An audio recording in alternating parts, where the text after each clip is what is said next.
క్రీస్తునందు ప్రియులైన సహోదరి సహోదరులకు ప్రభువైన యేసుక్రీస్తు వారి దివ్యనామములు శుభాలు. నూతన జీవిత అనుదిన దైవధ్యానములు వాక్యమును విందు చేయుట.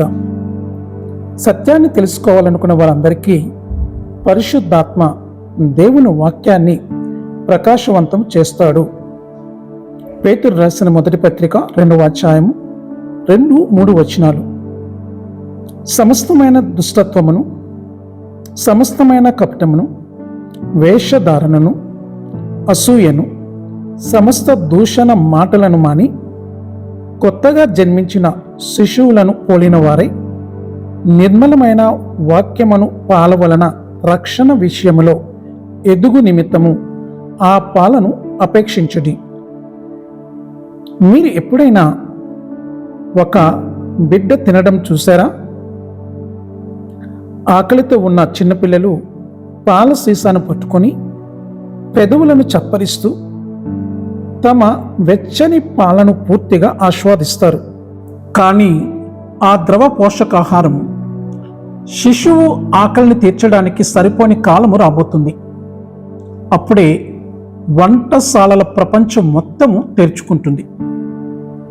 ఈరోజు వాక్య భాగము నూతన విశ్వాసులను శిశువులతో పోలుస్తూ వారు వాక్యమనే స్వచ్ఛమైన పాలను కోరుకుంటారు అని చెప్తుంది. మనము ఎప్పుడైనా నవజాతి శిశువుకు బలమైన ఆహారం తినిపిస్తామా? తినిపించము. అలాగే శిశువులను పోలిన క్రైస్తవులు అర్థం చేసుకున్న లేఖన సత్యాలను మాత్రమే తాగాలి. అప్పుడు ఎదుగుతున్న బిడ్డలాగే వారు బైబిల్ భాగాలను ఆరగిస్తూ క్రమంగా మరింత ముఖ్యమైన సూత్రాలను, అంశాలను తీసుకోగలుగుతారు. లేఖనాలను అర్థం చేసుకోవడానికి విశ్వాసులు ఒంటరిగా ఉండరు. పసిపిల్లలు తమకు తాముగా భోజనము చేయాలని ఆశించినట్లే దేవుని వెంబడించే వారిలో నివసించే పరిశుద్ధాత్మ వాక్యాన్ని ప్రకాశవంతము చేస్తాడు.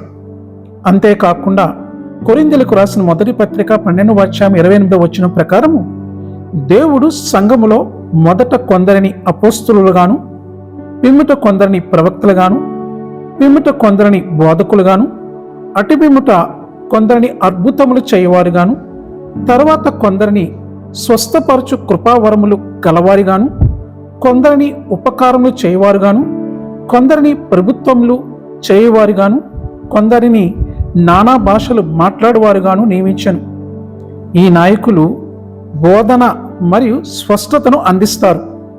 ప్రజలు వారి వ్యక్తిగత విశ్వాసంలో ఎదగడానికి మరియు కోల్పోయిన వారిని చేరుకోవాలనే చర్చి ఉద్దేశాన్ని నెరవేర్చడానికి ప్రేరేపిస్తారు.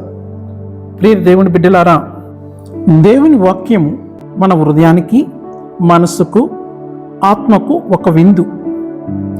ఇది మనకి ఎప్పటికీ కడుపు నిండి ఉండని విందు బల్ల. ఆమెన్. దైవాశీస్సులు.